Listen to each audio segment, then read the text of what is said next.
따라하시겠습니다. 책망받는 자의 능력, 그런 능력이 여러분에게 있기를 진실로 축복합니다. 예수님께서 베드로에게 사탄아, 이제 여러 번 얘기했지만 사탄아 내 뒤로 물러가라, 이렇게 참 일단 듣기만 해도 기분이 좋지는 않아요. 사탄아 내 뒤로 물러가라, 이렇게 사탄이라고 아예 직접적으로, 저는 주님이 제자들에게 가장 쌍욕을 하실 때 이것처럼 심하게 하신 욕은 베드로에게 한 것이다. 이거는 제가 이 이상을 찾아본지로, 성경에 나오는 가장 심한 욕이에요. 아닙니까? 이거보다 더 심한 욕이 있어요? 차라리 개새끼가 낫지. 아니에요? 둘 중에 하나의 욕을 먹는다 그러면 개새끼 듣겠어요? 사탄아 소리 듣겠어요? 그래도 그게 나아요, 그죠? 마음은 다 똑같아. 나도 이 소리는 싫어요. 주님이 나한테 뭐라고 한마디 해주시고 싶으신데 잘못해서, 그래도 뭔가 한마디 욕을 해주실 때 그냥 이렇게 쌍놈 새끼가 낫지. 이 사탄 놈 새끼, 이거는 진짜 예수 믿는 우리로서는 굉장히 완전히 반대편에 서 있다는 거잖아요. 그죠? 그러니까 너무 그냥 뭘 좀 실수했다, 이게 낫지. 너는 사탄이다, 이거는 완전 대적자의 삶인데, 이거는 정말 괴로운 얘기죠. 근데 이 욕을 베드로한테 하세요. 베드로한테. 베드로가 수석 제자고 앞으로 진짜 교회의 근간이 되는 사람이지만, 베드로가 그 욕을 듣더라는 거죠. 이 욕을 또 먹은 사람 한 사람이 있습니다. 그 사람은 누구냐, 바로 가룟 유다입니다. 베드로와 가룟 유다가 공통점이 많습니다. 뭐냐면 둘 다 주님께 책망을 받아요. 주님께 책망받는 장면이 나오는데, 둘 다 뭐 때문에 그러면 다 자기 욕심 때문에 사실은 책망을 받습니다. 베드로가 주님을 막는 이유는 주님에 대한 충성심도 없는 건 아니겠지만, 사실은 굉장히 강했던 건 뭐냐면, 화가 났었던 이유는 뭐냐면 자기가 그동안 주님을 따라다녔던 삶이 물거품이 될까 봐 그런 거였어요. 그러니까 내가 지금까지 주님만 보고 모든 걸 버렸는데 지금 주님이 죽으시면 나는 뭐 되는 겁니까? 그러면 내 인생을 어떻게 보상받습니까? 이런 개념이었거든요. 그러니까 화가 난 거예요. 그게 자기의 일이에요. 인간들의 일이고, 그리고 또 마치 거기에는 주님을 매우 사랑하며 주님의 죽음을 괴로워하는 것처럼 하기 때문에 이것이 결국은 자기의 욕심이 많이 반영되어 있었던 그런 것이죠. 베드로도 그렇게 심각하게 자기 욕심이 반영되어 있다고 느끼지는 않고 말했을 거지만 주님은 정확히 알고 계셨던 거죠. 여러분, 제가 이제 그걸 아셔야 돼요. 주님이 우리한테 사탄아 했다 그래서 우리는 그 말을 그대로 받아들이는 이 어리석은 자들이 되지 않기를 바랍니다. 사실은 주님이 베드로를 사탄하고 불렀지만 주님의 그 안에 담겨진 뜻은 다르죠. 그러니까 이것을 아는 우리가 돼야 돼요. 이것을 알면 좀 편해지죠. 그러니까 이게 중요한 거예요. 그러니까 말 그대로 듣는 게 아니에요. 부모님들이 자식들을 혼낼 때 좀 말을 과격하게 할 수도 있어요. 요즘 부모들은 그러지 않으면 적지만 옛날에는 이 쓸모없는 놈, 막 이런 소리도 하고 그러거든요, 자식들한테. 너는 필요가 없어, 이놈의 새끼야. 집 나가라고. 아무 도움도 안 내는 놈. 이렇게. 진짜 그런 마음을 담은 건 아니죠. 근데, 주님의 말과 우리가 받아들이는 심령은 관계에서 형성됩니다. 이게 무슨 얘기인지 이해가십니까? 굉장히 이게 지금 중요한 부분을 말하는 거예요. 그럼 가룟 유다에게 주님이 똑같이 혼내셨는데 어떻게 혼내시냐면 요한복음 12장에 보면 이거 뭐 복음서마다 다 나온 얘기니까 향유를 갖다가 예수님 발에다가 부으니까 가룟 유다가 있다가 요한복음에 보면 그래 가룟 유다가 있다가 화를 냅니다 여자한테. 이거를 팔아 가난한 자들에게 나누어 줬으면 좋을 뻔했다. 이러니까 주님이 그거를 막으세요. 그 말을 더 이상 못하게 가룟 유다를 막으면서 책망하신다고요. 왜냐하면 막지 말아라. 나를 위해서 하고 있는 거 아니야. 그런데 그러면서 그 말 속의 뉘앙스에는 요한복음이 제시하고 있는 게 아니면 그가 바로 그 돈을 일부는 훔쳐가는 사람이다. 물론 다 훔쳐갈 수는 없어요. 근데 돈을 조금씩 챙겨가는 사람이었던 거예요. 자기가. 그러니까 그것이 주님의 어떤 말 속에서 남들에게는 밝혀지지 않았지만 가룟 유다 자신에게는 드러난 책망이었습니다. 베드로에게 사탄아 그랬을 때도 남들은 몰라요. 지금 주님하고 다 옆에 제자들이 있었지만 지금 본인만 이게 어떤 책망으로 오는지를 알아요. 사단아 내 뒤로 물 너는 나를 넘어지게 하는 자로다 했을 때 베드로도 깨달았어요. 자기가 무슨 심령으로 지금 예수님이 나를 어떻게 혼내고 있는지를 분명히 알고 있었고 가룟 유다도 주님께서 그것을 막으면서 좋은 일을 하는 거야. 장래하는 거야. 이게 제자들은 단순히 막 그렇게 하시는 줄 봤겠지만 사실 가룟 유다는 마음속 깊이 주님이 네가 왜 그러는지 나는 알고 있어. 이렇게 하는 책망이었거든요. 여러분 이 둘 다 공통적으로 주님이 다 자기 욕심 때문에 그런 거예요. 돈 욕심, 자기 권세 욕심 이런 욕심으로 나가다가 주님 앞에 둘 다 책망을 받은 거죠. 그러니까 이런 둘 다 주님께 책망을 받고 둘 다 마음의 찔림이 강하게 왔던 것입니다. 그런데 여러분 문제는 뭐냐면 이렇게 강하게 찔림이 온 것도 마찬가지고 책망을 받은 것도 맞는데 가룟 유다는 가서 예수님을 팔아먹을 생각을 하게 되고 베드로도 물론 예수님을 3번이나 부인하게 됩니다. 아주 비슷하죠. 예. 그러니까 지금 겉의 모양은 아주 비슷하게 흘러가고 있는 거예요. 둘 다 자기 욕심을 부리는 사람들이었고, 그죠? 여러분 이거 잘 구분하셔야 돼요. 둘 다 욕심이 있었고요. 그래서 둘 다 주님하고 1대1로 서로 아는 뭔 얘기인지 아십니까? 하나님의 말씀이 때로는 1대1로 나한테 오는 경우가 있죠. 나만 알아들어 저 얘기를 지금. 다른 제자들은 저게 뭔 소리인지 모른다고 지금. 예. 그러니까 말씀이 1대1로 정확하게 자기를 강타한 거예요. 우리의 숨어져 있던 우리의 모습을 주님은 들춰낸 거죠. 베드로에게는 아주 사탄아 그래 버리시면서 이렇게까지 가룟 유다는 이렇게 심하게 얘기는 안 하고 그냥 두어라 나를 위한 거 아니야 이렇게 하면서 가룟 유다를 책망하시지만 그 책망은 너는 돈을 잡고 그걸 빼가려고 그러는 거지 이렇게 온 거예요. 둘 다 왔단 말이에요. 가룟 유다도 예수님을 팔아먹고 베드로도 예수님을 부인합니다. 여하튼 크게 뭐 대동소이해요. 뭐 비슷하게 가요. 그런데 이제 달라집니다. 가룟 유다는 자살해 죽고 베드로는 순교해 죽습니다. 완전 다르죠? 둘 다 죽긴 죽어요. 그런데 가룟 유다는 자살해 죽고 베드로는 순교해서 죽습니다. 뭔 차이였을까요? 이게 여러분 책망을 받을 줄 아는 자와 책망을 받지 못하는 자는 겉모습에서는 크게 차이가 나지 않아요. 비슷하게 살아요. 왜냐하면 인간은 다 연약해요. 여러분 이 말씀을 잘 들어야 한단 말이에요.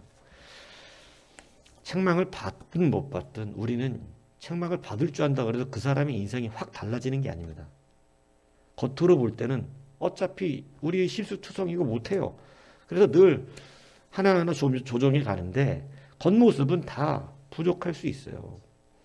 책망받았다 그래서 확 바뀌는 것도 아니에요. 베드로도 똑같은 짓 해요. 배신해요. 그러니까 문제는 거기에 있는 게 아니에요. 책망받으면 바로 바뀝니까? 그렇지 않다니까요. 그런데 책망을 받을 줄 아는 심령과 받을 수 없는 자의 삶은 굉장히 중요한 차이가 납니다. 그건 회개라고 하는 차이예요. 가룟 유다는 회개를 하지 않습니다. 책망을 받아낼 수 있는 실력이라는 게 뭐를 말하는 거냐면 진정한 회개를 할 수 있다는 걸 말하는 거예요. 여러분, 성경에 굉장히 좋은 우리에게 활용되어지는 성경의 유익 중에는 우리를 책망한다는 그런 분분이 들어가는 것입니다. 바르게 하고 교훈을 주고 책망하게 하는 것이 성경인, 그죠? 우리의 유익이라 그랬거든요. 그러니까 우리의 유익 가운데 책망이라는 게 굉장히 중요해요. 이 책망은 어떤 것을 만들어내기 때문에 중요하냐면 회개하는 심령을 만들어내기 때문에 그렇습니다. 회개하는 심령을 만들어내면 여러분 겉모습은 차이가 안 나 보여요. 당장. 회개하는 자와 회개하지 않는 자가 오늘 베드로와 가룟 유다가 큰 차이 없이 다 연약한 자들의 모습을 보여주거든요. 다 연약한 자들의 모습을 보여주는데 나중에 달라집니다. 회개한 자는 주님이 끝까지 찾아내세요. 이게 어마어마한 결과예요. 베드로도 주님이 안 찾아냈으면 그냥 물고기 다시 잡다 끝났을 거예요. 그죠? 그런데 여러분 주님이 누구를 찾아내시냐면 회개하는 자를 찾아내세요. 주님은 베드로를 다시 찾아가십니다. 여러분 왜 우리가 책망을 받을 수 있는 이 성경의 유익을 누릴 수 있는 자유함이 있어야 되냐면 보세요. 사단아라고 하는 소리를 들었을 때 그 말만 가지면 이건 백방 화가 날 수밖에 없는 얘기입니다. 그렇지 않습니까? 그런데 가룟 유다와 베드로의 차이는 베드로는 예수님과 관계를 맺고 있었어요. 아, 저분이 나한테 지금 사단이라고 말을 했어도 사실은 그런 관계는 아니지. 뭔 얘기인지 아십니까? 그런데 가룟 유다는 주님과 관계를 맺지 않고 있었어요. 그러니까 너 도둑놈이지? 이 얘기 들은 거잖아요. 한 사람은 이 사단이라고 소리를 듣고 한 사람은 도둑놈 소리를 들은 거거든요. 자기 양심들을 따라서. 근데 여러분 도둑놈이 좋아요? 사단이 좋아요? 둘 중에 하나를 욕을 먹는다면 사단은 무조건 싫은 거야. 도둑놈도 좋진 않지만 일단 사단은 무조건 싫어. 아닙니까? 도둑놈이 좀 약하지. 그렇잖아요. 이 도둑놈의 새끼들 이거 좀 자존심 상하는 말이긴 하지만 그래도 마귀 새끼보다 나요. 그렇잖아요. 솔직히 둘 중에 하나 욕 먹어야 된다면 마귀는 좀 너무하다고. 그런데 비교적 도둑놈이란 소리를 들었는데 그것을 회개하지 못합니다. 감당이 안 되는 거죠. 여러분 하나님의 말씀은 관계에서 받아들여지는 게 달라져요. 뭔 얘기인지 이해 가십니까? 내가 주님과 관계를 깊이 맺고 있으면 사단이란 소리를 들어도 인정이 됩니다. 주님이 진짜로 나를 사단으로 여기는 건 아닌다는 걸 알아요. 정말 강력하게 나를 세워주신 거죠. 그래서 한편 마음으로는 좀 섭섭할 수는 있겠으나 회개합니다. 뭔 얘기? 이걸 잘 알아들으셔야 돼요. 아이 뭐 사단이라는 소리를 듣는데 베드로가 깔깔거리고 다닐 수는 없어. 깔깔거리고 다녔으면 주님 더 열받고. 그럼 막 기가 죽고 풀이 죽었지. 그리고 한편으로는 서운한 마음도 있을 수밖에 없어요. 주님 씨 나한테 사단이라 그러다니. 그렇지만 회개합니다. 뭐가 있기 때문에? 관계를 맺었기 때문에. 근데 가룟 유다는 비교적 자기 양심을 따라 나 훔쳐가는 거에 대한 책망을 받은 거거든요. 근데 그것이 주님과의 관계를 맺지 않으니까 나를 도둑 취급하네. 나를 도둑놈이라 그래? 나를 도둑 취급한 거야 지금? 열받네. 여러분도 도둑놈 소리 들으면 기분 나쁘다니까요. 교회 뭐 하나가 없었을 때 도둑 취급받으면요 열받습니다. USB 누가 훔쳐갔어? 용빈. 파란 거. 또 사게 만든 용빈. 너 아니야? 물론 용빈이 열 안 받아요. 왜냐면 이 사건은 이미 지나간 건데 USB 하나 없어도 누군가가 의심하면서 그죠? 만약에 진짜로 그것이 상당히 기분 나쁠 수 있습니다. 그죠? 여러분, 그런데 관계를 맺었다면 이게 지금 진짜로 내가 훔쳐갔다고 말하는 것이 아니다는 것을 알 수 있어요. 지금 그 개념으로 말하는 게 아니라는 것을. 사단이라고 하는 표현이 지금 진짜 사단이어서 그런 게 아니라 주님께서 그를 바로잡아주고 계시다는 것이 분명하지 않습니까? 여러분, 가룟 유다도 만약에 주님과 관계를 맺고 도둑질할 수 있다니까요. 우리 연약해서 남의 돈 슬쩍할 수 있어요.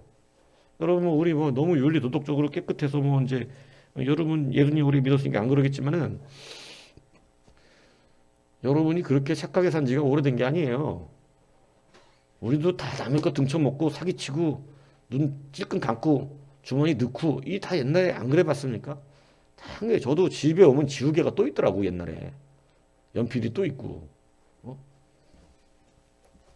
그런데 여러분 이런 말이 부모님이 우리한테 네가 도둑놈이냐? 이 도둑놈의 새끼야. 너 이놈의 새끼야. 어? 친구를 갖고 와? 이게 여러분 도둑놈으로 만들고 싶은 얘기가 아니거든요.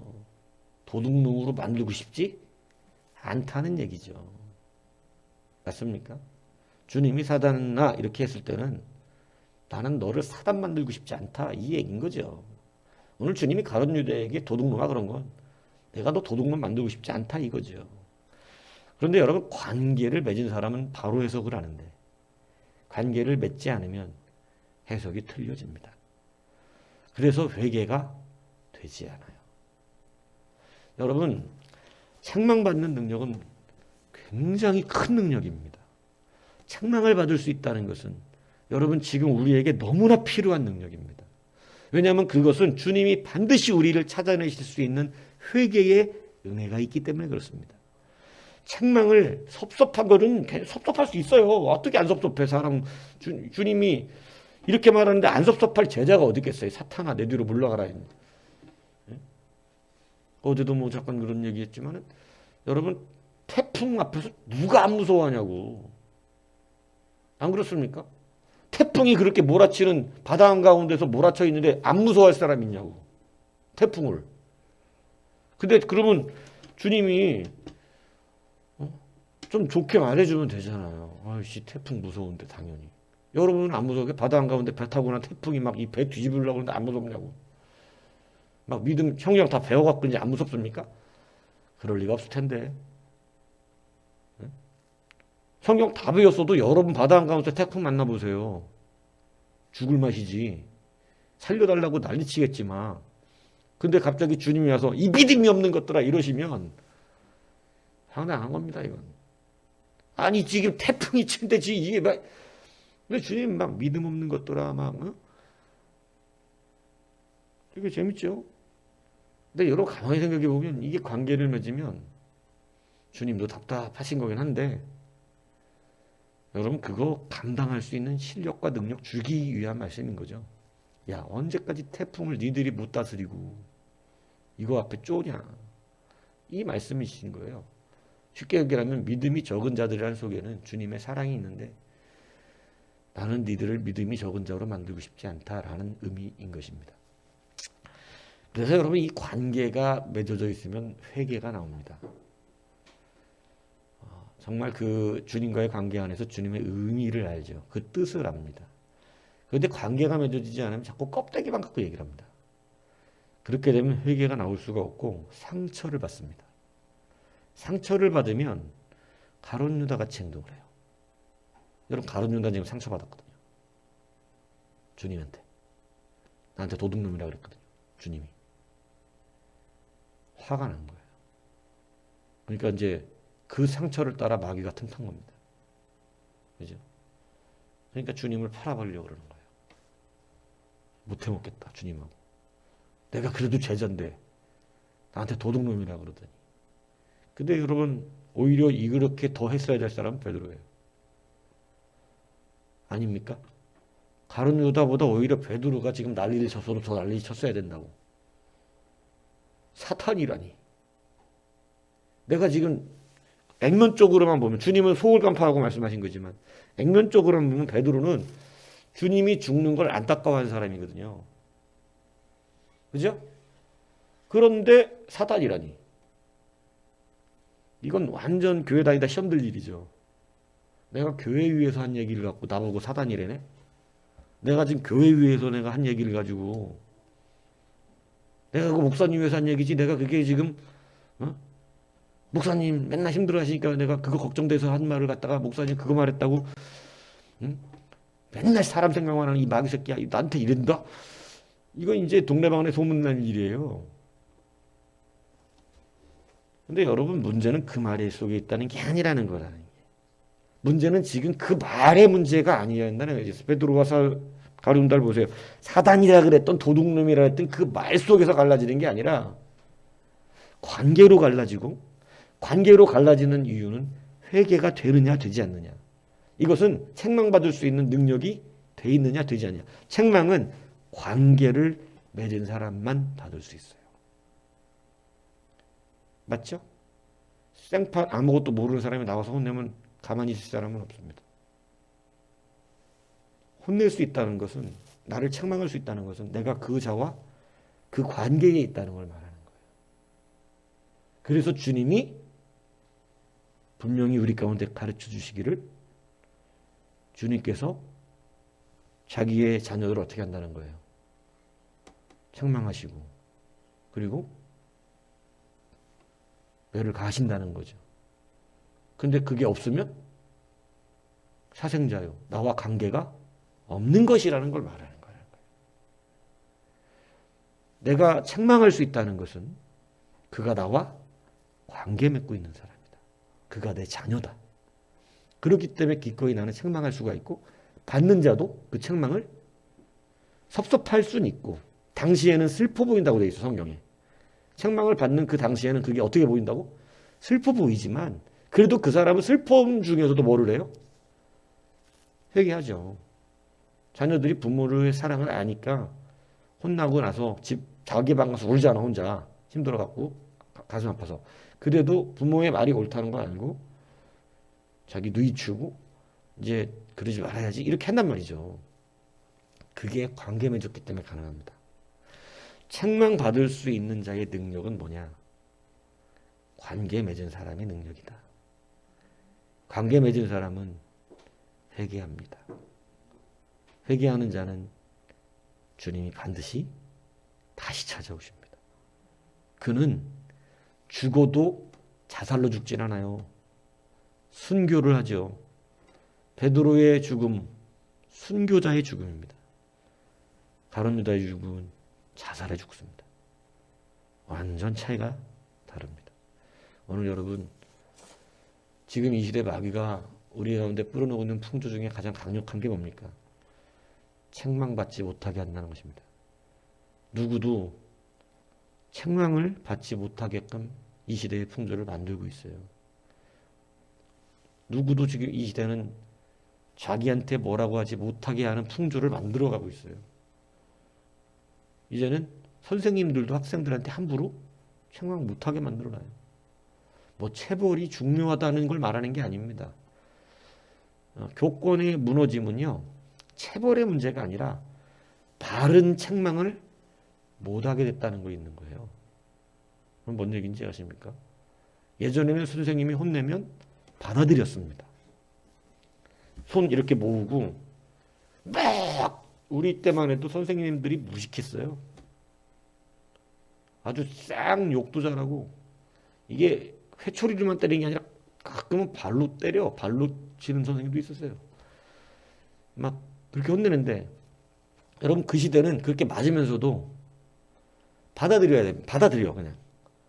그리고 내가 잘못했다는 거 인정하는 거예요. 왜냐하면 선생과 제자의 관계는 그렇게 맺어져 있어요. 그래서 섭섭하죠. 내가 좋아했던 선생님이 갑자기 어느 날 나타나더니 나를 저렇게 패다니, 그 악보 안 그렸다고 패다니, 서운하다고. 나를 그렇게 이뻐하다가 어느 날 갑자기 그것이 도레미 그거 적는 게 나보다 더 중요하냐? 그지만 인정합니다. 어쩔 수 없이 내가 잘못한 것을 받아들여요. 얻어맞아도. 그게 관계예요.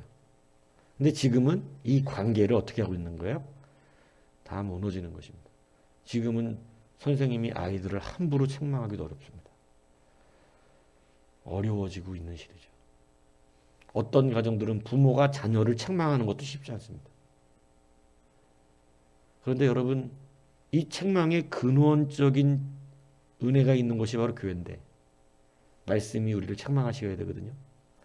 왜냐하면 말씀의 가장 위대한 기능 중에 하나가 책망인데 관계 맺었다는 증거죠. 이건데 교회 안에서도 이것이 무너지고 있는 시대가 됐습니다. 그냥 성경의 스토리만 전하면 되지 책망하지 마세요. 우리들을. 이게 지금 교회 풍조예요. 근데 성경을 다시 잘 보셔야 돼요. 성경은 분명히 우리 가운데 바르게 하고 교훈을 주고 책망하기에 좋은 책이 바로 성경 말씀, 하나님의 말씀이다. 가르치고 있습니다. 이것은 지금 말한 것처럼 단순히 책망의 의미를 두고 있는 것이 아니라 관계 맺었다는 데 의미를 두고 있습니다. 이 관계 맺었다는 것은 당연히 잘못을 인정하는 회개의 사람으로 일어나서 그것이 바로 주님과 다시 시작하는 은혜를 누리게 된다는 것이죠. 그걸 우리는 언약의 갱생이다 이렇게 말합니다. 이것이 오늘 여러분들에게 있기를 바라요. 사단아, 이 말에 집중하지 마세요. 사단아, 아무것도 아니에요. 사단이 되지 않기를 원한다 라는 뜻입니다. 도둑놈아, 도둑놈이라는 말에 너무 집중하지 마세요. 주님이 우리를 도둑놈 같은 사람으로 만들고 싶지 않다는 얘기입니다. 이 믿음이 적은 놈아, 여러분 너무 그 말에 집중하지 마세요. 믿음이 적다라고 말하고 있는 것이 아니라 믿음이 적은 자로 만들고 싶지 않다를 말하는 것입니다. 관계 맺은 사람만 알아듣습니다. 관계 맺은 사람만 받아들입니다. 관계 맺은 사람은 그래서 회개합니다. 섭섭하지 않다는 말을 하는 것은 아닙니다. 섭섭하고 눈물도 나고 때로는 그것이 뭐 조금 원망스럽기도 하겠죠. 그러나 결국은 회개합니다. 그래서 바르게 자랍니다. 그리고 주님께 가고 주님은 우리를 찾아내시고 주님은 우리를 다시 안아주시는 것이죠. 여러분, 이 책망받을 수 있는 능력을 지금은 키워야 합니다. 왜냐하면 마귀가 이것부터 없애버리고 있어요. 이거 없어지니까 이제는 바르게 못 가는 거예요. 관계가 다 끊어지고 있는 거죠. 여러분, 이거 굉장히 중요한 말씀 드리는 겁니다. 책망 못 받는다는 것은 관계가 끊어졌다는 얘기하는 거예요. 주님의 말씀이 나를 책망하는 것을 못 받아들인다면 주님과 관계가 안 맺어졌기 때문에 아저씨가 됐기 때문에, 한마디로. 아저씨가 뭔데 이 아저씨는 책망하면 안 되지. 아버지여야 책망이 가능한 거죠. 그래서 여러분 이거 잘 알아두셔야 돼요. 다시 한번 이 귀한 은혜를 누리십시오. 책망은 너무 관계 맺은 하나님의 은혜에 여러분 우리의 관계입니다. 그것이 없으면 관계가 없다. 성경도 기록하고 있다 이겁니다. 그래서 책망받는 자의 은혜로 여러분 주님과의 아름다운 관계 맺어가는 여러분에게 주님의 여러분 축복합니다.